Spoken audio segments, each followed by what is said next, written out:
Começa agora o Meia Pantufa. Bom dia, boa tarde, boa noite, boa madrugada, pessoal! Todo mundo com os fones de ouvido porque tá começando o seu Meia Pantufa. Toda terça às 5 da tarde no seu player favorito. Eu sou o Luiz Leão e tenho aqui comigo, como sempre, de um lado, meu amigo Gustavo Azevedo. Bom dia, tarde, noite, madrugada, Gusta. Pequeno crítico de alimentícios, de comidas. E chama Bear, né? Poderia estar no The Bear. E aí, assistidores e assistidoras de filmes e séries? Me fugiu a palavra, como que chama? Crítico de comida mesmo? Crítico culinário? Crítico? Só crítico? Crítico de restaurante? Temos aí os críticos. Crítico culinário. E também, como sempre, do outro lado, o meu amigo Lucas Abreu. Bom dia, tarde, noite, madrugada. Lucas, pra seguir naquela tendência de fazer uma piadinha pro Gusto e uma pergunta fácil pra você. Se você tivesse somente um desejo, Lucas, o que você escolheria? É sempre uma pergunta muito fácil, né? É só um, não posso fazer igual o mineiro, não? Só um pão de queijo. Então eu pediria só um pão de queijo. Então tá bom.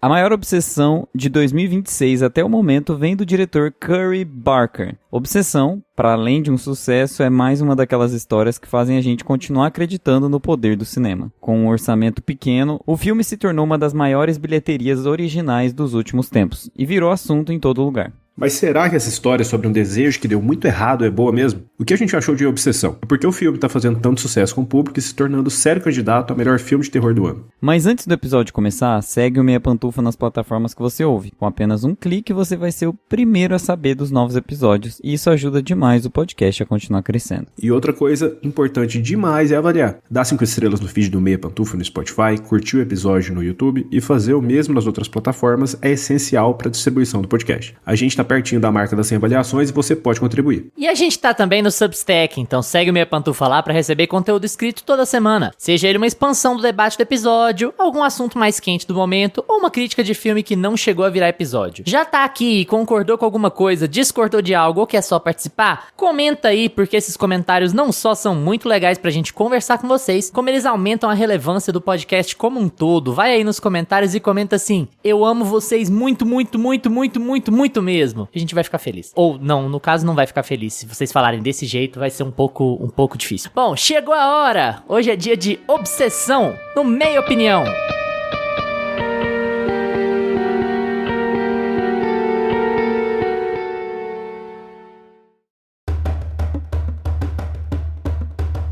Meia Opinião.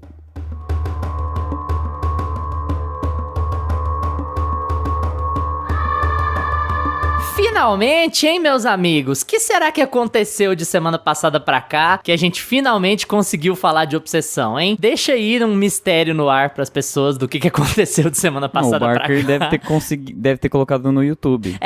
Tá lá no YouTube, gente, o filme. Enfim, Obsessão, que tem sido a obsessão das pessoas nas redes sociais. Gusta, já é um marco do... Não tô começando ainda não, tá? Tô só fazendo uma coisa assim. Bom, enfim, tá, gente, a gente vai comentar sobre um filme de um diretor nascido em 1999, tá? Só pra vocês ficarem felizes. E quando sair Backrooms, a gente vai comentar sobre um diretor nascido em 2006, tá? Só pra vocês ficarem bem alegres. Mas enfim, aqui em Obsessão a gente acompanha o Bear, que é aquele nosso fracassado típico, apaixonado na melhor amiga, e a melhor amiga parece não querer nada com ele, mas ele está devoto a ela, e aí ele tá ensaiando pra declarar o seu amor pra ela, e não tem coragem. Ela até dá abertura em determinado momento, e ele não consegue, não tem coragem de fazer. Só que ele, por um acaso, tinha consigo um pedaço de madeira chamado One Wish Willow, que concederia a ele um desejo. E aí ele deseja que a sua amiga Nick o ame mais do que qualquer coisa no mundo. E aí ele quebra esse palitinho de madeira e o desejo dele se realiza, mas evidentemente, como estamos falando de um filme, o desejo dele não se realiza da forma como ele esperava, né? Gusta, fala um pouquinho aí sobre a obsessão do momento, que é Obsessão, do Curry Barker. Então, gente, geralmente eu começo a falar, assim, das minhas impressões gerais, né, um pouco mais amplas. É um marco do horror? E tudo mais, mas, não vou responder essa pergunta agora. A pergunta que não quer calar fica no final. eu vou deixar pro final essa grande questão. E, assim, eu queria falar sobre uma coisa que, na verdade, é bem específica e que me deixou, assim, puto o filme inteiro. É como o protagonista desse filme é um porre. Como esse Bear é a pessoa mais chata que eu já vi, assim, em anos, sabe? Nossa, que pessoa disfuncional, que bundão que ele é. Ele não consegue fazer nada, ele não consegue tomar nenhuma decisão por conta própria, ele não consegue se responsabilizar por nada. Tudo que ele fazia me estressava. Nossa, sério, é aquele típico de filme de terror que você fica falando com a TV, porque, ou no caso na sala de cinema, tem que só pensar, né? Não pode ficar falando muito aí que a gente... TV? Como TV? Ah, você alugou via mídias digitais, Prime Video, né? Aham, saiu. Exatamente. É verdade. Gente, uma hora dessa. E eu fiquei, assim, muito irritado com esse personagem, mas, assim, eu acho que é só mérito do filme, né? Porque, no fim das contas, é um filme que tá querendo discutir muito sobre esses temas, assim, mais amplos, mais gerais da cultura incel, né? Eu acho que, tipo, ele incomoda muito a gente, assim, porque ele é um grande incelzão, né? Ele fica segurando aquela relação com a menina por mais de 7 anos, sem conseguir falar a verdade pra ela, sem conseguir expressar os sentimentos dele, e ele tem, tipo assim, a faca e o queijo pra fazer isso, ele não consegue fazer e ele precisa quebrar o palitinho lá pra começar a paixão, né, que ele sempre quis viver com a Nikki. Então, assim, em primeiro lugar, nota de repúdio pra esse grande incel.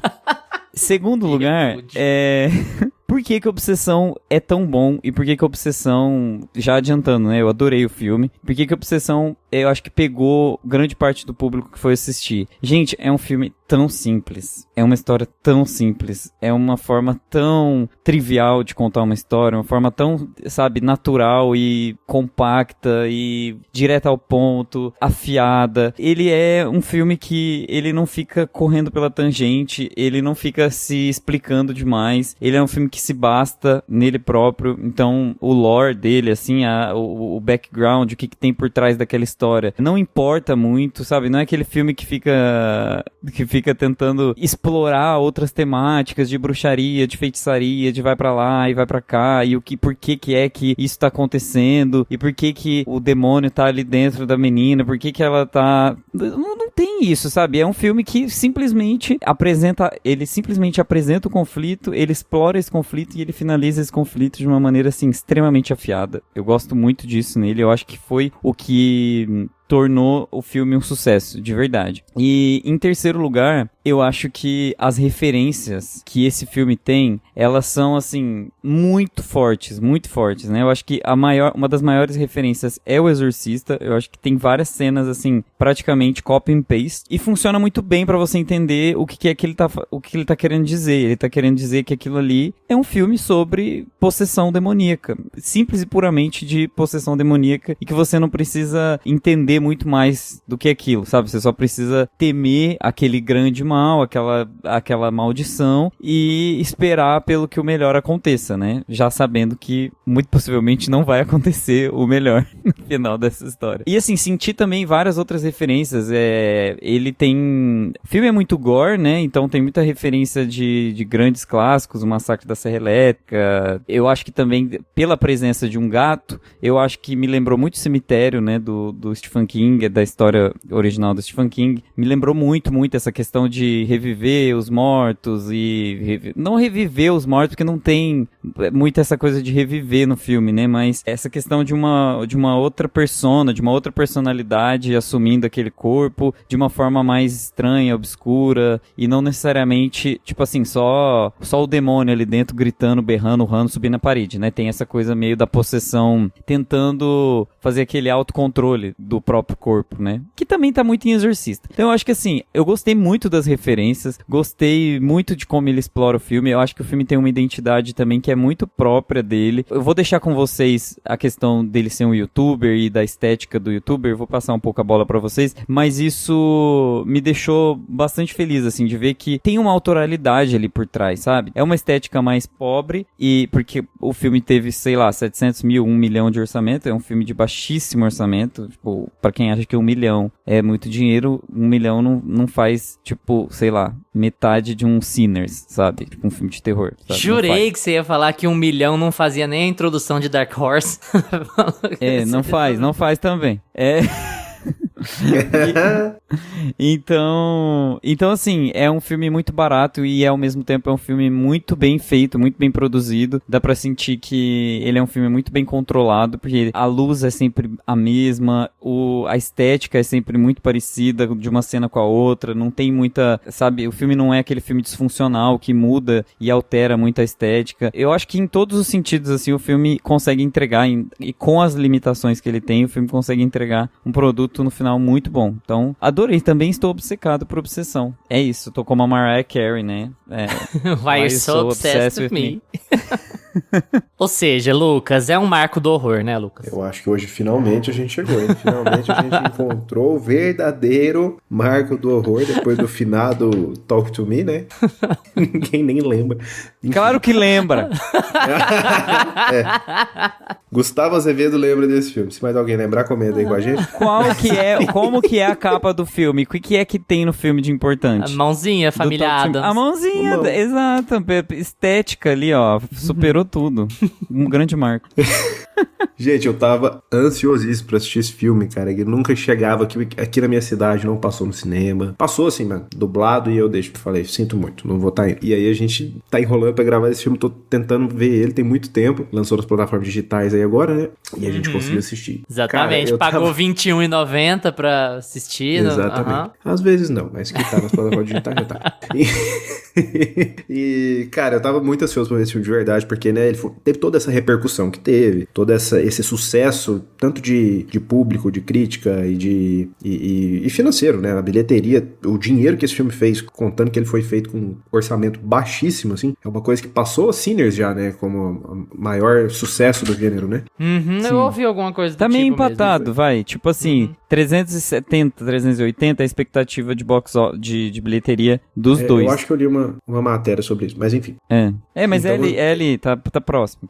Então, esse sucesso todo que foi o filme, né, eu tava doido pra assistir ele. E, cara, eu gostei muito do filme, acho que não tanto quanto o Gusto, eu tenho algumas coisas, inclusive, que eu discordo aí com ele, mas eu gostei muito do filme. Achei ele um filme simples, assim, no geral, é um filme, e isso tô falando como um elogio, assim, um filme muito bom de se acompanhar, e que, inclusive, pela obviedade e simplicidade que ele tem, eu tô vendo já uma galera não entendendo algumas coisas que eu tô falando, não, gente, vocês assistiram com o olho fechado, né, o filme, só pode, porque tem lógica, os questionamentos estão surgindo na internet já, mas enfim, depois a gente discute isso. Eu acho o filme bem... Tô curioso agora. Eu acho o filme... a gente comenta isso mais pra frente, mas eu acho ele muito equilibrado. Se for pra eu definir, assim, resumir esse filme, eu acho ele um filme muito equilibrado em termos de ritmo, dessa oscilação que ele consegue fazer com a tensão, com o terror, com o humor, porque ele é aquele terror que ele não vai ter tanto jumpscare, o Augusto falou de um gore que ele tem, mas é muito pontual também. Ele demora pra ter esse gore.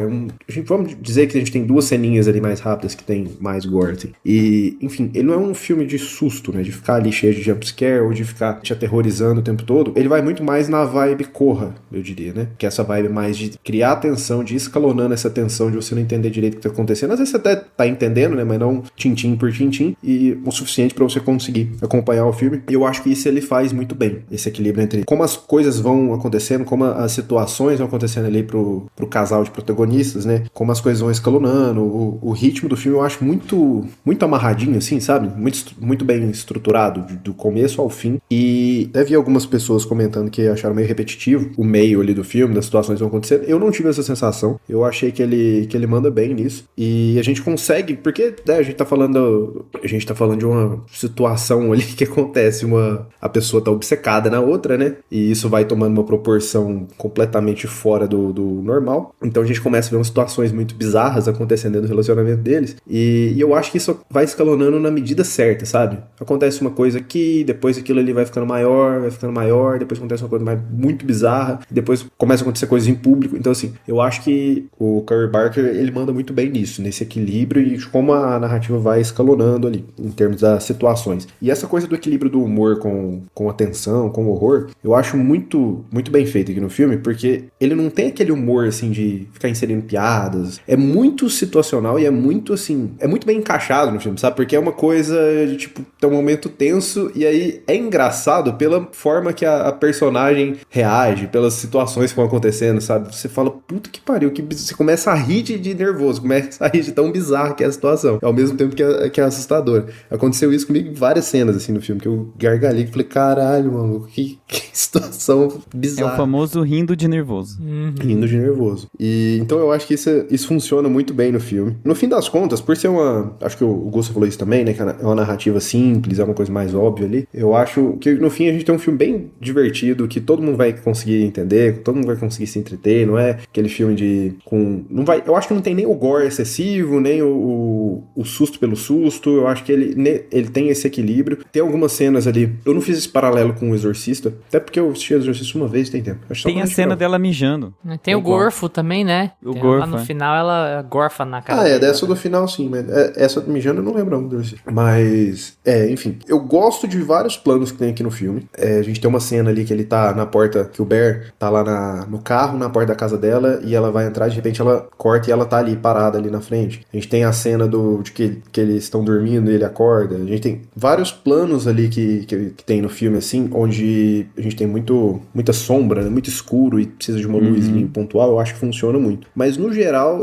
assim, pontuando aqui primeiro, eu vou falar de alguns probleminhas que eu acho aqui no filme, mas, cara, o orçamento que esse filme tem já é admirável ele ter conseguido fazer tudo que ele fez. E, assim, eu adorei o filme, mas tem algumas coisinhas que me incomodam. E não é nem eu assisti junto com um casal de amigos, e a gente saiu conversando do filme, e um deles ficou incomodado com os efeitos práticos ali e tudo. Eu não me incomodei muito, então tem uma que em específico que eu acho até engraçado, assim, que você vê que é muito falso, mas assim, pra mim funciona, sabe? Não me incomoda. Mas eu acho que o filme, ele tem um roteiro que dá uma derrapadinha. Eu elogiei aqui falando que o ritmo funciona, que ele é bem equilibrado, mas eu não acho nem que ele dá uma derrapada em termos... Tem uma coisinha que eu acho... Tem um furinho ali que me pegou, mas que também foi embora, mas eu não falo nem em relação a furos. Eu acho que, no geral, fora esse furinho aí, ele é bem amarradinho, mas eu acho um roteiro que ficou meio óbvio, sabe? Você vai adivinhando o filme, não chega no meio do filme, você sabe exatamente tudo que vai acontecer ali no final. Pelo menos eu assisti com mais 3 pessoas e foi assim pra todo mundo. Você chegou uma hora que você se diverte com o filme pelas situações que vão acontecendo, por como as coisas acontecem, por ser tudo muito bem feitinho ali, mas no fim eu não sei se eu cheguei com uma expectativa muito alta, né, porque o filme teve essa repercussão toda, esse sucesso todo, mas eu achei ele bem óbvio, assim, em termos do que vai acontecer, você não ter surpresas do meio pro fim ali. E fora isso, o furinho de roteiro ali que eu acho. Tem uma cena, por exemplo, vocês deram o exemplo aí da cena dela mijada, né? Quando ele volta pra casa, ela ficou em pé ali o dia todo, no mesmo lugar. E aí ela fala que a menina falou pra ela que ia na festa. Então, tipo, não tem como isso ter acontecido. Mas ela tava mentindo. Eu acho que ela tava mentindo. Contas, porque... né? Ela acertou muito bem na mentira. Mas ela mentia mirou, né? muito, então eu acho que eu acho que não configura como furo, porque poderia ser um blefe dela. Porque ela blefou do pai, que tinha câncer, ela falava torta e direito qualquer coisa. Então eu acho que então, isso não necessariamente seja uma informação falsa. Foi uma coisa que eu deixei passar, assim, mas que eu acho que não faz muito sentido, não. Eu acho que na cena fica muito assim, que é verdade, até porque era verdade. No fim das contas era. Então, mas fora isso eu acho o filme bem amarradinho. O que me pega é essa questão dele ser bem óbvio. No fim das contas, falar, cara, é um filme muito divertido, muito bem feito, pelo orçamento que tem, por todas as dificuldades desse filme, por não ter um elenco. Mas uma coisa que eu discordo é em relação à autoralidade dele. Cara, eu acho esse filme muito cara de A24. Total. Pra mim é o mesmo padrão, assim, de fotografia, de estrutura narrativa, de temática, de envolver o horror nessa temática psicológica, de traumas, de problemas com relacionamento. Aqui a gente tá falando de relacionamento abusivo, de relacionamento tóxico, de incel, de codependência, enfim. E eu acho muito, assim, tanto em termos de estrutura narrativa quanto visualmente, a fotografia, eu acho muito cara de A24. Isso não é o problema, eu só não acho que é uma autoralidade. Eu acho que eu tive uma impressão posição diferente do Gusto em relação a isso, assim, sabe? E, cara, que protagonista ceboso. Mano, é até engraçado o Gusto ter já metido os dois pés na porta e já chamado ele de incel e tal, porque eu terminei o filme discutindo com um amigo, inclusive um amigo gamer, que convive com muitos incels na internet, e que ele é uma piada interna nossa, que os amigos deles não são incel. Enfim, mas a gente falando, cara, este protagonista, a gente terminou com uma dúvida, não com uma certeza, de que ele era um incel ou não. A gente falou, cara, será que ele configura como incel? Porque ele, na verdade, ele é um coitado, né? Ele é um covarde. Um covarde ele é, bom.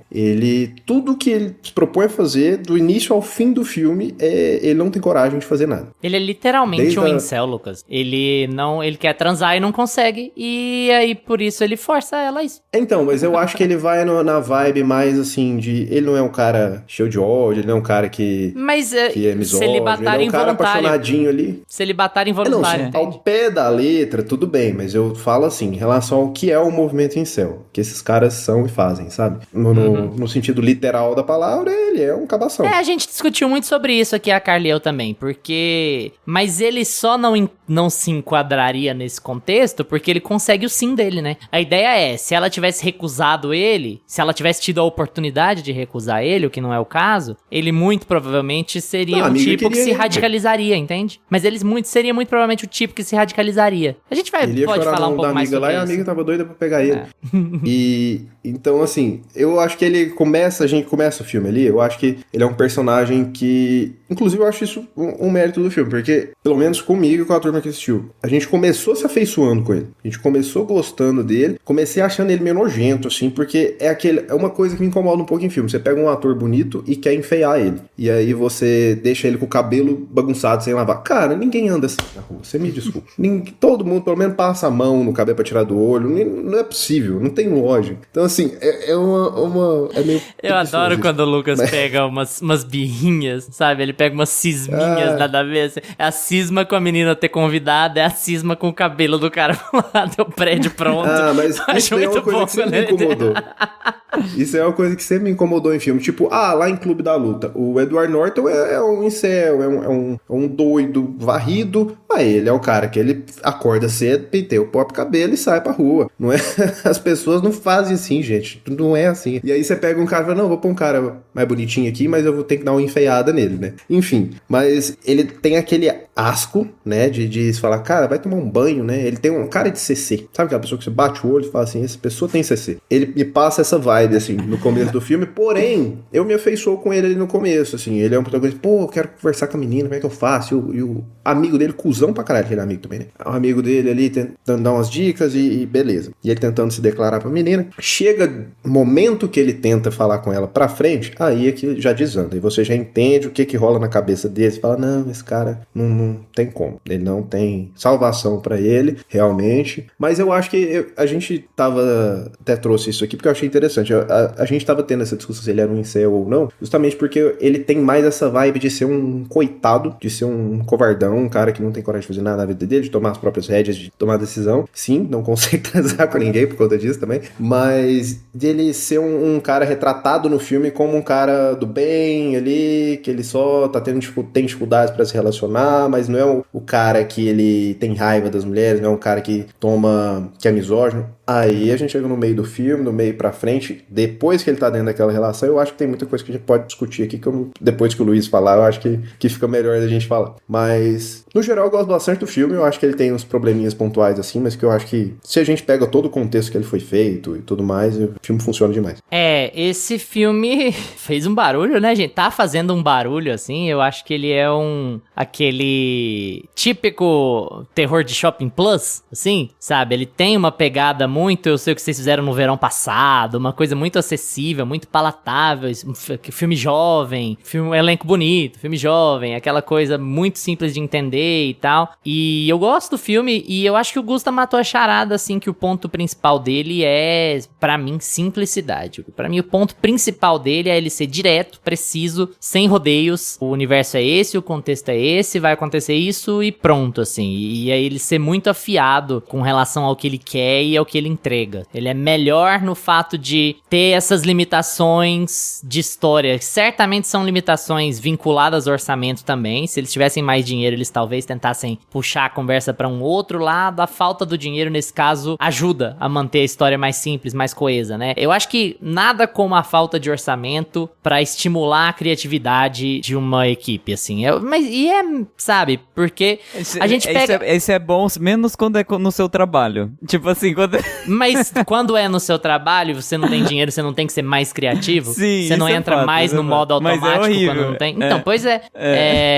E eu acho que as pessoas estão babando tanto no Curry Barker porque essa criatividade dele é demonstrada na falta de orçamento. Ele faz um filme simples que é muito impactante, assim. Muito, muito acessível. Eu acho que vai ser muito difícil alguém que gosta de filme de horror, que vai assistir esse filme, não vai gostar dele. Isso é muito complicado, assim. Porque ele é muito palatável, muito, muito fácil, muito legal, muito dinâmico, muito envolvente. E ele tá naquela onda que a gente fala, né, de pós-horror. Ele quer tocar assuntos complexos. Ele tem uma fotografia muito típica que a gente já tá se acostumando a ela, assim. Que virou a nova tendência do horror, né? É aquele filme que a gente começa a assistir ele e a gente já fala assim, ah, não, beleza, esse vai ser mais um dos filmes do ano, desse ano, né? Ah, vai ser o filme de horror do ano, vai ser esse. E esses filmes vocês já repararam que esses filmes já tem uma cara muito específica, né? É o Juntos, é o Agora é Esse, é o Fale Comigo, é o... né? Enfim, vai citando aqui. A Hora do Mal. A Hora do Mal. Os filmes têm toda uma cara muito parecida. Que todo junto, né? Se juntasse tudo no mesmo universo, todos caberiam no mesmo. É o pauzinho que quebra, é o casal que se junta, E é até um bom lembrete a Hora do Mal, que eu acho a Hora do Mal mais filme, mas eu acho que os pontos positivos desses dois filmes, eles se alinham muito. Eu acho que a grande vantagem da Hora do Mal é a simplicidade. A Hora do Mal não quer esbanjar o universo, mirabolância, nem nada. Tem um acontecimento, você vai descobrindo aos poucos dos acontecimentos e, beleza. Eu vou pegar uma mitologia já muito estabelecida, que eu não preciso ficar desenhando muito nela, não preciso ficar explicando muito ela. A mitologia é óbvia, ela é muito clara e vambora. Vamos focar aqui na história que eu tenho pra contar e menos em criar lore, né? Criar mitologia em cima do meu filme. E esse é o grande mérito, assim, além de Indê Navarrete, que, assim, né, faz um excelente trabalho, essa completa desconhecida, assim. E se o filme é assustador, o filme é assustador por causa dela e única e exclusivamente por causa dela, né? Porque, assim, como ela se move, é como ela se posiciona, é como ela te dá agonia no pouco. O filme é um suco de referências contemporâneas, assim. O filme tem muito do Sorria, o filme tem muito dessas referências atuais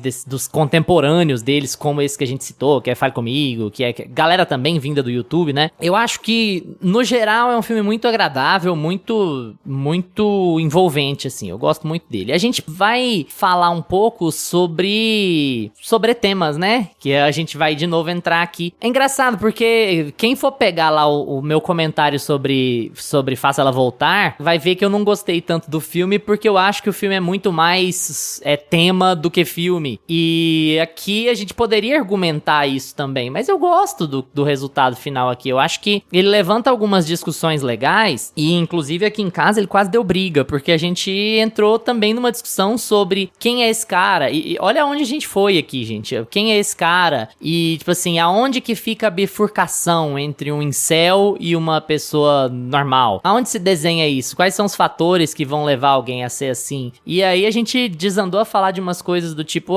gente, será que maldade é inerente? Será que esse cara seria um misógino em qualquer contexto? Ou será que as influências importam mais do que quem ele é? Ou de onde ele aprendeu essa misoginia que ele vai expandir aí, sabe? E a gente discutiu muito sobre isso aqui em casa, porque eu acho que o filme te permite isso, sabe? Especialmente, eu discuti muito com a minha esposa, então a gente falando muito sobre relacionamentos, e eu acho que um grande ponto que o Lucas tem aqui é falar da identificação inicial que a gente tem com o Bear. Porque eu acho que todo mundo já sentiu essa insegurança, esse medo da vulnerabilidade, esse medo do não. Eu não sei se eu vou falar porque eu vou arruinar uma amizade, eu tô apaixonado na minha amiga, e aí o que eu vou fazer? Se eu falar e ela disser não, meu mundo vai acabar, eu vou perder a amizade, não sei o quê. Então, assim, é um lugar muito comum, é uma coisa muito Stephen Meyer, né? Pegar numa insegurança muito típica do homem adolescente. Só que o Curry Barker consegue expandir isso, pelo menos pra mim, de forma muito clara que o grande vilão da história é ele. E eu acho que ele faz isso sem ficar apontando muito o dedo. Eu acho que é óbvio pelas escolhas dele, pelas coisas que ele fala, as coisas que ele faz, que ele é o vilão dessa história, né? É muito claro, porque a Nick conversa com ele e a única coisa que ele tem pra tirar da conversa é assim, nossa, seria mesmo tão horrível estar namorando comigo? Tipo assim, cara, vai se ferrar, sabe? Você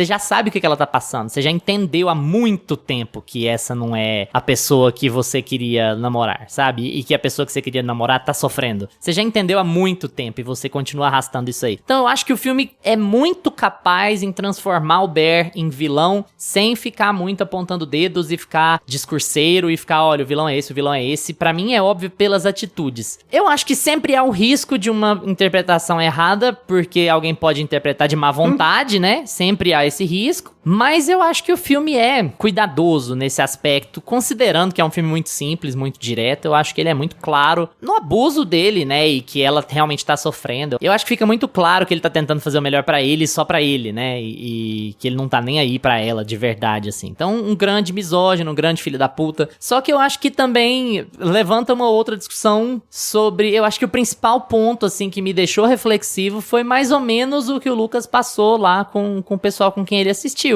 Que é, tá, se a gente vai discutir cultura incel, aonde é que ela começa? Pra mim, o que me pegou mais foi assim, aonde é que começou a filha da putagem desse cara? Será que a filha da putagem dele tá desde o começo? Será que essa paixão dele, ela já é problemática em si? Porque eu acho ela tão...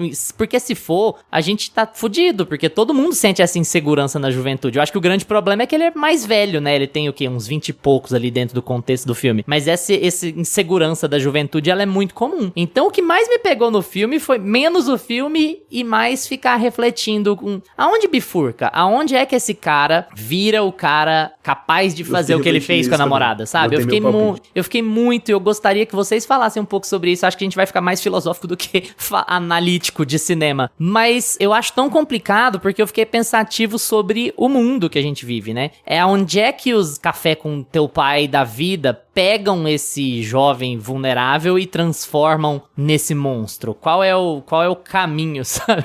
Pra gente evitar isso. Eu acho que foi o que eu fiquei mais reflexivo. Talvez, eu tenho quase certeza que mulheres vão ter uma leitura de outro aspecto desse filme, sabe? E eu já fiquei mais nesse ponto de aquilo ali seria evitável. Eu acho que o meu argumento pra Carla é só terapia. O cara teria que ir pra terapia e aprender a lidar com não. E aprender a se abrir mais. Mas sozinho ele não teria condições, sabe? Ele seria facilmente... Então, assim, pra chegar no meu ponto de vista, se ele não é um incel, ele seria facilmente cooptado pela comunidade incel. Isso tudo, assim, deixar claro, eu tô falando de um cara antes de fazer o que ele fez. Eu acho que depois que ele faz o que ele fez, isso é sem discussão. Depois de quebrar o palitinho, não tem discussão. Ele é um incel, ele tá falando... Ele tá... É uma relação de domínio, ele tá subjugando uma pessoa vulnerável pra satisfazer os desejos dele. É um típico perfil do que esses caras pensam sobre mulheres, sabe? Mas antes de ele fazer o que ele fez, ele era um incel? O comportamento dele era razoável? O jeito dele de lidar com a Nick antes da história do filme andar mesmo é razoável? É certo? O que seria o mais certo a se fazer, sabe? Do ponto de vista real e não do ponto de vista da ficção. Enfim, essas foram as coisas que passaram pela minha cabeça vendo o filme. No geral, gostei do filme. Achei o filme muito legal, muito competente, muito tranquilo de assistir, muito recomendável. Mas fiquei mais com isso na cabeça. Queria saber da opinião de vocês. E agradável filme. Ah, eu acho. Filme de horror é muito... Eu acho filme de horror muito bom de ver. Eu acho filme de horror muito bom de ver. Muito tranquilo, muito que ódio. Depois me lembra de falar da fotografia, tá, gente? Porque eu quero fazer uma coisa que o Lucas falou da fotografia. Cara, então, o meu palpite de quando que vira a chavinha pro Bear ali, eu não acho, né, que é nem quando ele quebra o palitinho, porque pra mim, quando ele quebra o palitinho, é meio que ele nem acredita naquilo. É uma coisa, no fundo, ele acredita porque ele faz, né? Que ele chega a comprar, porque ele chega a quebrar, ele chega a fazer tudo. Então, no fundo, ele tem aquela esperançazinha, ele já vai que dá certo essa porra aqui. Mas eu acho que ele nem tinha más intenções quando ele faz aquilo ali. É aquela coisa, não, só queria ser amado pela menina, como consigo falar com ela? E de repente, ele vê que aquilo ali, fala, porra, tem alguma coisa estranha. Ele acha tudo estranho. Na primeira noite, ele, né, nem dorme com ela e tal. Então, você vê que o protagonista, o Bear, ele tá meio, pera lá, não tá certo isso aqui. O que aconteceu? Isso aqui funciona mesmo? Isso é real? E aí eles, de repente, começam a viver um relacionamento feliz, né? Que aparentemente ela está gostando, ela foi atrás dele e tal. E aí, depois disso, quando começam a surgir as dúvidas, assim, é porque pra mim, eu acho que isso é um acerto muito grande do Curry Barker. Ele pega esse cara lá todo coitadão, vulnerável, e quando as coisas começam a dar certo como ele queria, ele meio que esquece o resto. Ele fala, pô, tô vivendo um paraíso aqui pra mim, e você não vê que ele tem más intenções. Então meio que ele vai deixando de lado. Ela falou que o pai dela tá morrendo. Ele tá nem aí, o pai dela tá morrendo. Se é mentira ou se é verdade. Ele tá nem aí. Ele só chuta pra debaixo do tapete. É um merda. Não virou chavinha, ele vai chutando né? pra debaixo É um do merda desde mesmo quando ele tá feliz. Mas até aí, eu acho que o problema, tipo, até aí eu não acho que ele é vilanizado. Ele é um humano que toma atitudes merda. Dentro do filme, ele não chega a ser o vilão da história ainda. Só que quando a gente tem uma montagem do namoro feliz, fala, nossa, tô tudo feliz, beleza, os dois estão bem e tal, realmente o negócio funcionou lá e ela que, né, tá, beleza. E aí começa a surgir dúvidas, começa uma amiga a alertar, você vê que o comportamento dela não tá normal, você vê que ela tem uns tiques que ela vai e vem, que você vê que não é ela que tá fazendo aquilo. E ele vai ignorando tudo isso. Pra mim, a partir desse momento que acabou a montagem e o filme começa a te mostrar como que o Barry tá lidando com essas coisas, falou, esse cara tá entendendo. Esse cara já tá entendendo que não é ela, que ela está sob controle e ele tá chutando pra debaixo do tapete, foda-se. Ele quer que seja feita a vontade dele ali e está com a menina que ele queria. Aí, pra mim, é onde o filme faz essa virada muito bem feita, assim, pra gente entender o que realmente é o Barry, o que realmente passa na cabeça dele, quem ele é de verdade e o que ele vai ser capaz de, até onde ele é capaz de ir com isso daí. Eu acho até um mérito muito grande do filme em relação a isso, porque até então eu acho que ele tem essa crescente, assim, pra gente entender quem é o personagem, muito bem feito. E aí sim, aí ele vira, a gente entende, tanto é que a gente tem a cena, né, dela de noite pedindo ajuda, falando, não sou eu tô preso, nunca fiquei com você, e ele vira o jogo pra ele, não seria tão ruim então, ficar com cara, que babaca, velho. Naquela cena ali, você já pode entregar pra Deus, fala, não, é só a morte mesmo que resolve, não tem mais o que ser feito. Mas eu acho que essa discussão do incel, cara, de onde começa, onde termina, quem seria, quais influências, cara, é porque assim, esse tipo de cara sempre existiu, né, e igual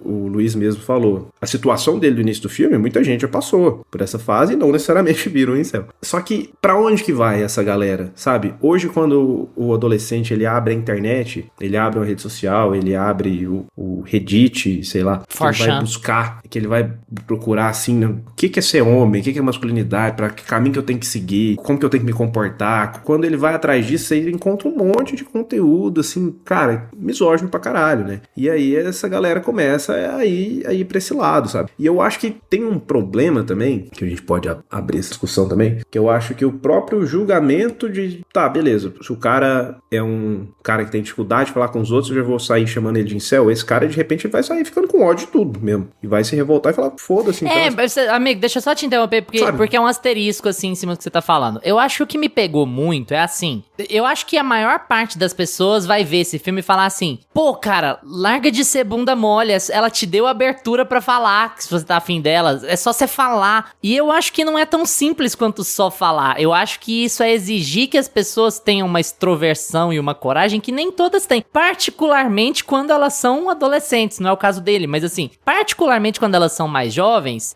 você falar que a solução é ser extrovertido, a solução é se abrir o tempo inteiro, tenha coragem e se abra, você não vai conseguir transformar essas pessoas em gente normal, porque tem muita gente que não vai conseguir se abrir, cara. E aí, assim, eu não queria, ao discutir isso, tirar conclusões precipitadas pitadas sobre isso, assim como você falou, sabe? É só o cara se abrir, é só criar coragem. Vai que ele não tem capacidade de fazer isso, ele não tem condições psicológicas de se abrir, particularmente quando a gente fala de adolescente, sabe? Então, assim, são presas muito fáceis de um tipo de masculinidade que vai falar que a culpa é da mulher, que não tá... A culpa é da amiga dele que não tá afim dele, e não que a culpa é dele que só olha pra ela e não consegue olhar pro lado, sabe? Então, assim, eu fiquei muito pegado com essa conversa, porque eu não sou a favor da ideia de que, tipo assim, o cara nasce incel, ou o introvertido vai sempre virar um incel, ou qualquer pessoa está além de redenção. Se esse cara é assim, ele é introvertido, ele está além de redenção. Se ele não virar uma pessoa extrovertida, ele vai virar um incel. Eu acho assim,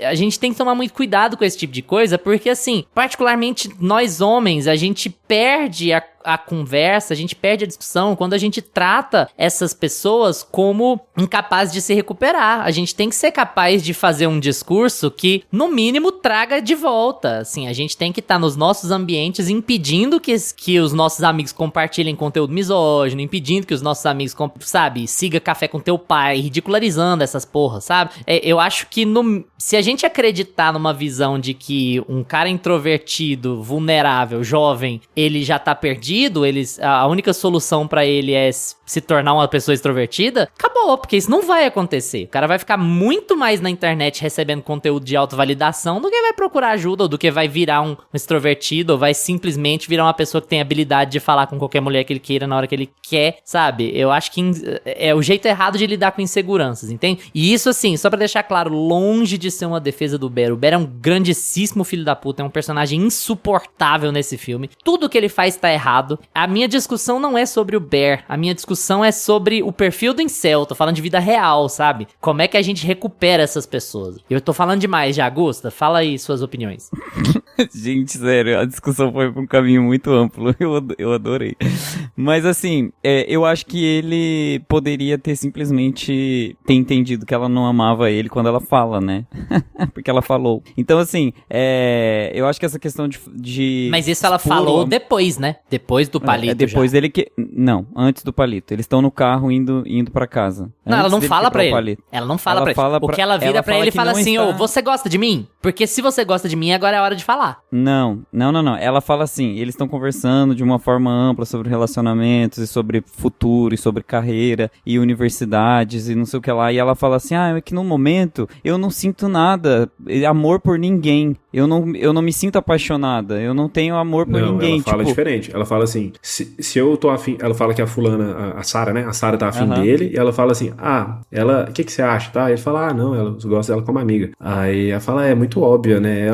Quando eu tô afim de um cara, ninguém sabe. Pra ninguém nunca vai saber que eu tô afim. Tanto é que ela fica com o cara lá 2 anos e ninguém sabe. Ela não deixa claro que ela não gosta dele. Antes do palito, ela não deixa claro. Não deixa claro mesmo. Tanto é que eu fiquei em dúvida se ela gostava dele, porque tem essa fala dela de, olha, se eu tô afim de alguém, ninguém saberia. Exatamente, que parece um flerte, né? Ela pergunta, parece muito um flerte. E ela pergunta, você gosta de mim? Se você gosta, é a hora de falar. Não, o grande erro dele é não falar, né? Na hora que ela abre pra ele, tipo assim, o grande erro dele é não falar, porque ele ficou com medo, porque ele acha que ela não gosta dele. Então assim, no grande momento, que ele poderia receber ou não, ele hesita. E o que o Lucas falou, a gente entende isso. Gente, é muito foda receber um não quando você tá apaixonada. Cara, dói até a última gota da sua alma. Então assim, a gente entende o cara não querer se vulnerabilizar, mas ele usa isso pra subjugar a mulher. Assim, eu não vou me vulnerabilizar, então eu não quero custo emocional nenhum. Pra isso eu vou escravizar outra pessoa, sabe? Então assim, aí a discussão que eu fico, a dúvida que eu fico na cabeça é, ele sempre foi filho da puta ou ele vira um filho da puta porque a oportunidade aparece? Eu acho que a partir do momento que dê poder, né? Você conhecerá com grandes poderes. Dá pra conhecer ele em retrospecto, né? Tipo, dá pra entender que... E ele é tão covarde que nem mesmo sob os grandes poderes do álcool que ele tinha bebido, ele consegue falar alguma coisa pra ela, né? Eles saíram do bar, todo mundo virou shot, tá pinecolado. E não, ele não consegue. E mesmo assim, não. Ela ainda chama ele de mulherzinha, né? Tipo assim, pra piorar a coisa, ela ainda tava tipo, você toma bebidinha de mulher. Pinecolada.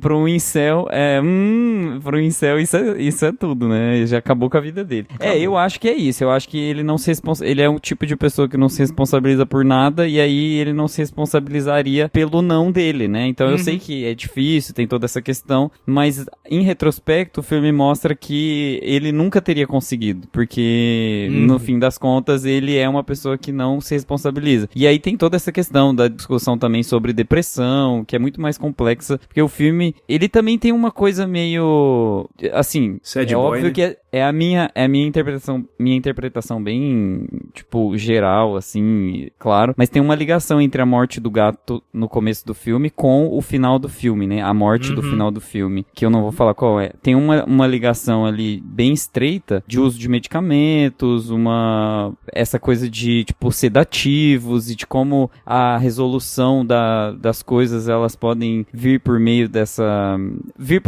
por esse meio, vou deixar assim, né, pra não dar muito spoiler. Mas eu senti que ele tem esse tema geral, assim, no fundo, de que parece tudo uma alucinação, de que tudo aquilo que ele tá vivendo poderia ter sido fruto da imaginação dele, de um delírio e de uma forma dele de interpretar uma bad vibe, sabe? Uma grande bad vibe daquele último momento do filme. Então, claro que tudo aquilo aconteceu, tudo aquilo teve consequências, até porque tá no circuitinho fechado deles, né, entre os amigos e tudo mais, só que no final do filme mostram um dos personagens ali sofrendo as consequências disso tudo. Então tudo aquilo aconteceu. Mas eu senti que ele teve uma pegada meio autorreflexiva, né? De que todo aquele comportamento que ele teve, todas aquelas brisas ali que ele teve, elas poderiam ter sido causadas por um problema psicológico que ele tem desde o começo do filme, sabe? Porque tudo indica que ele tinha. Tudo indica, assim, eu tô sendo generoso, né? Porque a quantidade de remédio que ele tinha no armário, tipo assim, é bizarro.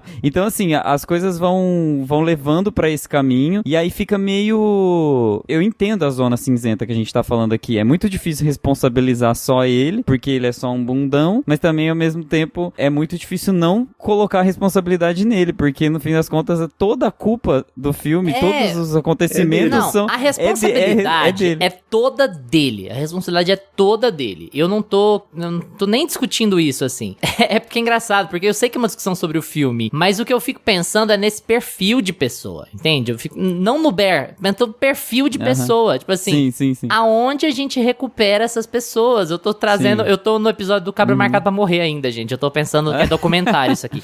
Porque assim, é aonde que você recupera esse tipo de gente. Pela primeira vez na história, nós temos uma geração de homens mais machista do que a anterior, sabe? Isso é pesquisa. Então, assim, o que a gente tá virando, sabe? Então é uma discussão muito séria trazida num filme banal, né? Num filme, como o Lucas falou, óbvio, de caminhos muito óbvios, assim. Eu acho que dá muito pano pra manga. Daria uma discussão num podcast não de cinema, mas num podcast de psicologia e de sociedade, sabe? Porque é muito complicado. Eu acho que esse filme ecoa muito a adolescência, sabe? Que é uma série que não te dá respostas. Fala, olha, esse aqui é um incelzão. Aconteceu isso, aquilo. Mas esse cara, mas ele virou essa pessoa por conta das influências, ou ele sempre foi assim? Isso seria evitável? Isso poderia ter sido evitado? Porque a irmã dele é normal, mas ele não é. Então, assim, eu acho que o filme navega pelas mesmas águas, assim, ó. O Bear é um grande merda, mas qual que é o problema do Bear? É depressão? Porque ele é um cara patético, né? Ridículo. O Lucas falou em sad boy. Ele tá deprimido, mas ele é um cara,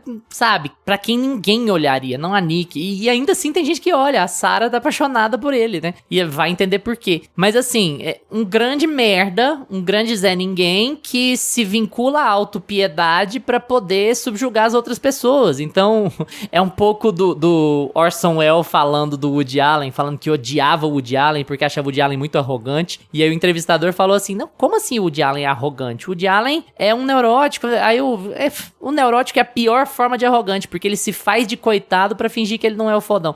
Então, assim, o Orson Welles falou isso do Woody Allen, ele estava certo, 50 anos atrás ele estava certo. E eu acho que é um perfil muito típico, que é assim, é pobre de mim, pobre de mim, pobre de mim. Cara, tem uma menina linda, apaixonada por você, e você não olha pra ela, porque pobre de mim, você tá encantado com uma versão idealizada de um amor que você tirou sei lá de onde, e tá sendo patético por causa disso. Então, eu acho que dá muito pano pra manga essa discussão. Eu acho que a gente gente estenderia isso pra outros rumos, mas o Bear é um grande merda. A minha dúvida é só se ele sempre foi um grande merda e se alguma coisa poderia ter impedido que ele fosse um grande merda. Claro que não no filme, porque senão não tinha filme, mas assim, na vida real. Mais prática, só sobre o comecinho ali do filme, pra até fugir um pouquinho do tema, o gato morreu como? Tomando remédio? Tomando remédio. É porque a coisinha ficava aberta, aí o gato pegou... não fechava direito. Caiu, fechou. Porque, roteiro, né? pelo amor de Deus, gente, o gato pegou Como assim? Caiu a... Uai, eu não entendi essa parte. Você encontrou mais um furo. Gente, caiu, o armário não fechava direito. Vocês não viram? Tem uma hora que ele tenta fechar e não fecha? O armário não fechava direito. O gato pegou a pílula. O gato conseguir desrosquear aquilo ali, aí é loucura. Aí não sabe se o negócio tava rosqueado ou não. Caiu, gente, tava aberto. O gato, não é possível. Não, tem que tampar o remédio, gente, senão perde isso aí é muito Cinema Sims pra mim, gente. Eu não tô nem aí pra isso. Morreu, pegou. Não, mas é importante pra história. Mas tem que fazer sentido a maneira como você mostra, não é qualquer coisa jogada ali. Não, eu só fiquei com dúvida em como é que o gato morre e qual é a frigideira que ela usa para cocção do... Não, mas o gato pega o remédio lá, realmente o negócio não fecha direito, mas ele desrosquear o potinho pra mim já é demais. Devia estar no lixo esse remédio, ele tava ali meio que no... Enfim, a gente tá tentando adivinhar esse negócio que não faz sentido. Olha aí. Enfim. Se fosse o Nolan, já tinha explicado. Com certeza. Caindo direto na boca do gato. Eu queria falar um pouquinho sobre fotografia, porque aí eu vou falar de uma birrinha de assistidor de filme. A fotografia é a fotografia típica da A24, esse é o novo mainstream do horror, aparentemente, né? Eu tô repetindo o que o Lucas disse lá atrás, só pra gente trazer o tema de volta, mas me entristece um pouco que esse filme seja assim e seja da Blumhouse, sabe? Porque a Blumhouse, ela é conhecida por fazer um monte de filme de terror ruim pra caralho. Sim, tem um outro bom, como é o caso desse, inclusive. Mas ela é conhecida por fazer um monte de filme peba, sabe? Horror de shopping, umas coisinhas sem graça. Falar o Lucas, Firestarter, por exemplo, que a gente assistiu junto no cinema, é da Blumhouse. Então a Blumhouse é cheia de fazer aquelas porcarias de filme, assim. Até hoje eu me arrependo. E sabe que me dá uma dorzinha no coração ver que a Blumhouse, que pelo menos faz filme bosta, mas pelo menos é criativa nos filmes bosta, tem uma carinha de filme trash, de uma coisa mais assim, vagabundinha, e aí você pega até essa produtora ceder a um tipo de cinema, um tipo de fotografia, um tipo de produção muito específico, que tem que ter um sobretema, que tem que ser sobre algo acima do que o próprio filme, que tem que levantar outros tipos de discussão sobre família, sobre relacionamentos e sobre não sei o que tira um pouco daquela originalidade, daquela emoção de ter uma experiência divertida ou assustadorazinha e tal, não sei o que. Eu acho que é um pouco ceder a pressão do mecanismo, ceder a pressão de o sistema tá caminhando por esse lado, então todas as produtoras vão caminhar pra esse lado. Agora tem guerra de produtora, tem os fãs da Neon e tem os fãs da A24 e a Blumhouse quer se meter no meio dessa conversa, assim. Eu acho um pouco, capitalisminho demais pra mim, assim. Eu fiquei um pouco decepcionado de ver que esse filme é da Blumhouse e ele tem essa cara gigantesca de A24 que ele tem na fotografia. Eu acho que a fotografia, especialmente nesse contexto de filme barato, ela ajuda muito. O jogo de sombra, que é essencial pra criar o terror. A gente ter dificuldade de ver o rosto dela em vários momentos é a única coisa que é capaz de criar terror em certas situações, assim, porque ela tá só parada, né? Se você não tivesse a iluminação que tem, você teria problemas com certas cenas do filme pra criar essa tensão. Mas, ao mesmo tempo, eu tenho essa coisa de... Estamos padronizando, né? Até isso tá entrando numa corrida de fazer filme tudo igual, porque você tá procurando um público específico, então o filme todos tem que ter mais ou menos a mesma cara. Então, fiquei um pouco com esse rancinho, gente. Exagerei? Não, eu entendo. Porque eu assisti o filme todo com essa impressão de uma estética padronizada. De, tipo assim, minha impressão foi, cara, que legal que esse filme aconteceu. O filme é muito bem feito, no fim das contas, gostei muito do filme, apesar de um probleminha ou outro aí, mas nada que atrapalha muito. Só que no fim das contas eu acho, assim, a fotografia muito padronizada mesmo, assim, de, cara, qualquer produção de horror que eu for ver, de baixo orçamento, mas de qualquer produtora, aí vai ter a mesma cara, sabe? Eu acho que a indústria chegou nesse ponto. Um hereditáriozão, assim, o filme é quase todo dentro da mesma casa, e o jeito de iluminar do mesmo jeito. Até a coisa da razão de aspecto fechada, né, já tá virando isso também. também, de, não, a razão de aspecto é sempre a mesma, tem sempre que mudar a razão de aspecto, porque, né, fica um pouco assim. Gusta, discorde aí, então. Não, é que assim, eu acho que já era a estética dele, tipo assim, se você dá uma varrida de olho ali no canal do YouTube dele, já é a estética dele. Então eu acho que não é necessariamente a Blumhouse ou a tendência do cinema afetando a visão dele. Pode ser que a visão dele já, desde o início, já tenha sido assim, porque talvez ele é muito a visão novo, então, dele talvez... como youtuber já esteja sendo afetada pelo cinema que ele tá vendo, né? Ele Exato, tá replicando o padrão. Ele é um cineasta novo. Então, assim, ele é um diretor novo. Assim, ele faz peças audiovisuais há muito tempo, mas as referências dele são muito contemporâneas e dá pra ver. O Luiz mesmo falou aqui. Então, eu acho que tem um pouco dessa mistura, sabe? Do que a indústria espera e do que as pessoas produzem na internet que fazem sucesso e que também tem um pouco a ver com a linguagem da indústria, entende? Assim, essa coisa que não é porque ele fez um filme que tem cara de A24 que ele já não tinha a identidade dele antes disso já sendo feita no YouTube, entendeu? Agora que ele pegou um filme pra fazer com um orçamentinho um pouco mais alto do que ele fazia no YouTube, a coisa ficou mais parecida com a A24. Mas eu acho que, assim, give him some space, vamos ver o que vai ser, sabe? De próximos aí, pra entender como é que vai ser a estética dele daqui pra frente. Você pegar essa questão do não só da fotografia, mas do ruído também do áudio meio falhado, sabe? Tipo, às vezes o pé passando no chão, assim, e em filmes mais profissionais, entre aspas, você não vê esse tipo de fuga, assim, sabe? De áudio, esses ruidinhos, assim, que são bobos pro cinema tradicional, pro YouTube é a norma, né? Tipo, não tem problema você ter um vazamento de um carro passando na rua, porque você tá gravando na sua casa e aquilo ali é o que vai passar mesmo. Então eu acho que tem um pouco dessa estética ainda dele, sabe? Eu acho que ele consegue guardar isso sim. Eu tava vendo o canal dele aqui, inclusive, ele tem por falar em céu, ele tem uma pegadinha, gente, porque o canal dele é de terror e de comédia ao mesmo tempo. Como o Lucas bem notou, né? Ele consegue misturar bem as coisas. E aí ele tem uma pegadinha que chama Doritos Mini Prank on Girlfriends Go Terrible. Aí o que ele faz? Ele pega um Pringles, um tubo de Pringles, ele deita no sofá, coloca o Pringles ali em cima da genitália e oferece pra namorada pegar o Pringle. E aí quem pega o Pringle é o amigo, que é o ator lá, o amigo do nosso protagonista, o Bear. Tipo assim, meio que uma made-up prank, assim, coisa meio montada. E, tipo assim, isso é uma pegadinha muito de incel, não é? É uma pegadinha muito de incel. É triste saber disso, porque faz a gente revisitar o filme, né? A gente olha pro filme com outros olhos. Exatamente. Porque aí é o que eu ia dizer, é que a gente tá aqui falando que o filme é bem simples, bem óbvio, e já tá tendo uma turma que interpreta ele completamente diferente do que a gente interpreta. Eu tô vendo gente falando, por exemplo, que olha como se ela fosse a vilã, sabe? É um relacionamento abusivo que a mulher tá prendendo o cara, sabe? Tem muita gente olhando dessa forma pro filme. Tanto é que tem gente questionando, eu vi post assim hoje, por que a hora que ele viu que ela tinha selado a porta toda com fita, por que ele não saiu logo dessa relação, não sei o quê? Culpando... Cara, meu Deus do céu. Realmente era pra ter saído logo dessa relação. É tão boa essa cena da porta, inclusive. É muito boa essa cena da porta. É engraçado. Pra mim, esse é um dos grandes exemplos de como o humor funciona no filme, assim, com uma situação bizarra e assustadora ao mesmo tempo. Aquelas cenas que ela estoura, né? Que ela vira o demônio e começa a gritar. E aí ele, não, tudo bem. Ela, ok, thanks. Cara, é muito bom. Eu não sei qual que é o termo em português pra media illiteracy. É analfabetismo midiático? É tipo assim, gente, o analfabetismo midiático é uma coisa aterradora, assim, né? Eu fico... Gente, ele...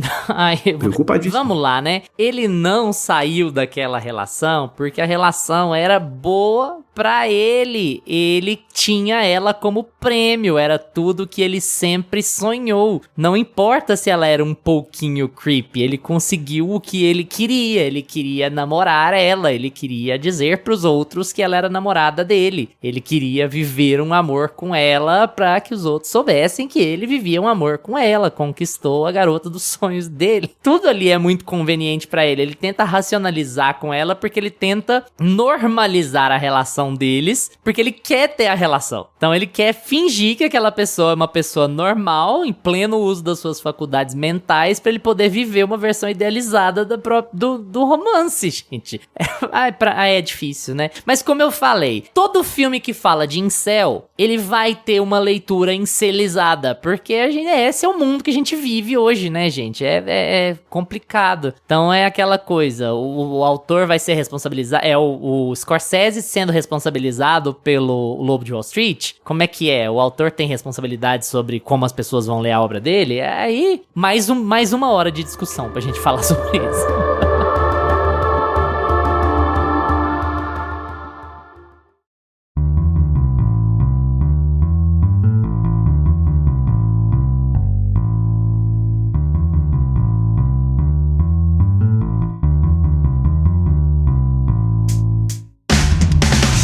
Não vai embora porque chegou a sua hora. Já assistiram a Obsessão? Gostaram? Então comenta aqui no episódio suas opiniões, porque a gente quer muito debater com vocês. E aproveita para seguir a gente no Instagram, @meiapantufa, no TikTok, @meia_pantufa, e no Substack para ficar atualizado de tudo que rola no podcast. Obrigado por estarem sempre com a gente. Tchau, Gusta. Tchau. Tchau, Lucas. Tchau, galera. Segue a gente em todas as plataformas que você usa. Terça que vem a gente tá de volta com mais Meia Pantufa pra vocês. Ok, bye.